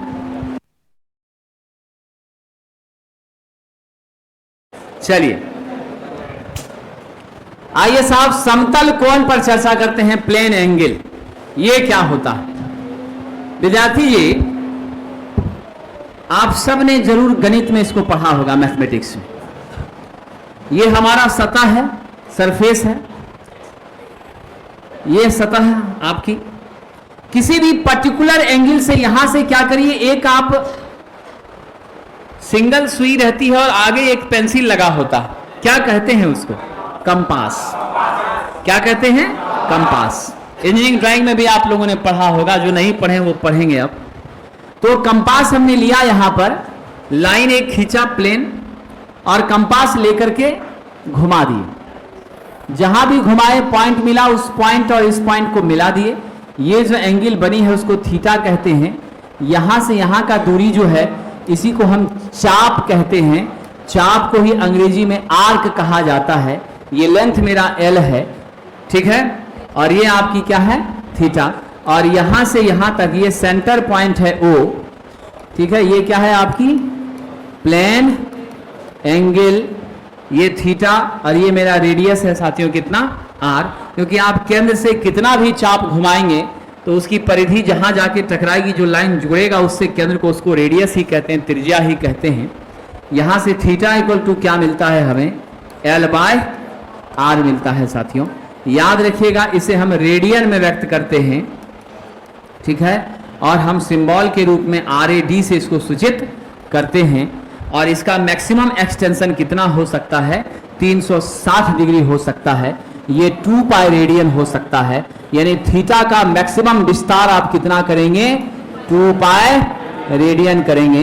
वैज्ञानिकों 2 पाई रेडियन बराबर कितना इलेक्ट्रिकल डिग्री, 2 गुना 180 बराबर 360 इलेक्ट्रिकल डिग्री। यानी आपको यहां से कंसेप्ट समझना है, पाई रेडियन बराबर 180 इलेक्ट्रिकल डिग्री। समझ गए कि नहीं? क्या होता है 180 डिग्री, तो 2 पाई बराबर 360 डिग्री। तो आपको हमेशा ध्यान रखना है समतल कोण का SI मात्रक रेडियन होता है। इसका मैक्सिमम विस्तार 2 पाई रेडियन हो सकता है, समझ गए। इसका गणितीय मान थीटा बराबर L/R होता है। इसको हम लोग 2 डायमेंशनल ऑब्जेक्ट पर बना सकते हैं, इसमें कोई शक नहीं। घबराइए मत, आप शायद उस समय कक्षा में उपस्थित थे जब हम पढ़ा रहे थे AC/DC वाइंडिंग, उस कक्षा में उस वाले कमरे में थे। ये अंतर हमसे बेहतर आप जान रहे हैं, रिवीजन कर लीजिएगा, ठीक है, रिवीजन कर लीजिए। क्या यहां नहीं बता पाएंगे, उतना बुद्धि रहता तो कोचिंग में पढ़ाते, है कि नहीं। तब वो आपने पढ़ा है, क्लास में भी आप मौजूद थे, उसका क्वेश्चन भी करवाए हैं, मौका भी 10 दिन मिला था। एक बार भी आप वीडियो नहीं देखे हैं तो आप एक बार देख करके आइए, फिर कल आप ही उसका जवाब दीजिए। नहीं तो जब भूख लगे बच्चा को खिलाते रहिए तो उसको भूख का पता चलेगा कि भूख क्या चीज होती है, भूख का एहसास भी होना चाहिए, तो मेहनत आप करना छोड़ दीजिएगा। चलिए साथियों, क्या होता है, थीटा बराबर L/R। अब दूसरा जो हमारा है वो सॉलिड एंगल है। आप लोग आइसक्रीम खाते होंगे, कोन वाला आइसक्रीम जिसमें भर देता है पूरा, है ना, बिल्कुल भरने के बाद जो सॉलिड स्ट्रक्चर बनता है वही आपकी क्या होती है, वह जो कोन बनाता है, कोणीय पोजीशन स्फेरिकल स्ट्रक्चर में, सॉलिड ऑब्जेक्ट में, वही आपकी क्या है, ओमेगा सॉलिड एंगल है। इसका एक्सटेंशन लीनियर नहीं, ये देख लीजिए कैसा है, गोलाकार है साथियों। कैसा है ये, स्फेरिकल है, 3D में बनता है, 2D में संभव नहीं है साथियों। इसका भी जो दोनों आर्म है वह रेडियस के ही बराबर होता है, लेकिन बाकी एरिया कौन सी, सरफेस एरिया ए लेते हैं। तो हमारा ठोस कोण होता है ओमेगा बराबर गोले का क्षेत्रफल बटा त्रिज्या का स्क्वायर, तो 4 पाई R स्क्वायर, तो कितना एक्सटेंशन, 4 पाई। यूनिट क्या है इसका, स्टे रेडियन, यूनिट क्या है इसका, स्टे रेडियन। इसी को कैसे व्यक्त करेंगे, SR से व्यक्त करेंगे। कैसे करेंगे, SR से व्यक्त करेंगे। चलिए आगे बढ़ते। देखिए बहुत सारे छात्रों का कंफ्यूजन है, मैंने कई बार कहा था होली रिवीजन करके जो फोल्डर दिया गया है वो आपको पढ़ने के लिए दिया गया है, आप उसको एक बार पढ़ लीजिए, उसके बाद दोबारा जब वो सब्जेक्ट का, उस टॉपिक का क्लास होगा तो आपको समझने में बहुत आसानी होगी।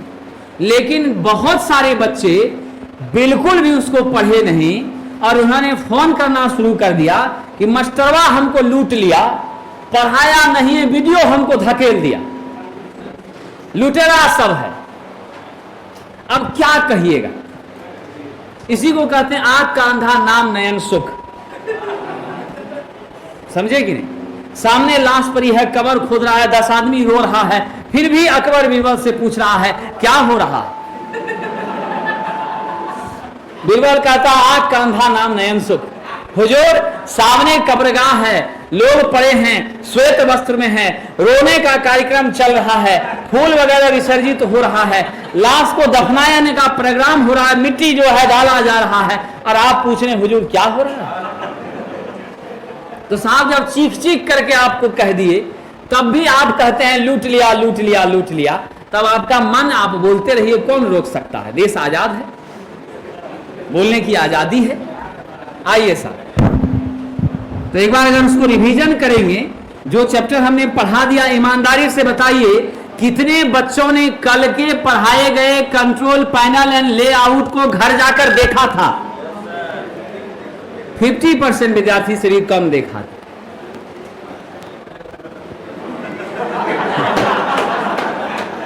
हाथ उठाने वाले बच्चे 50% से भी कम थे, एक आध को झूठों से भी उठाए होंगे।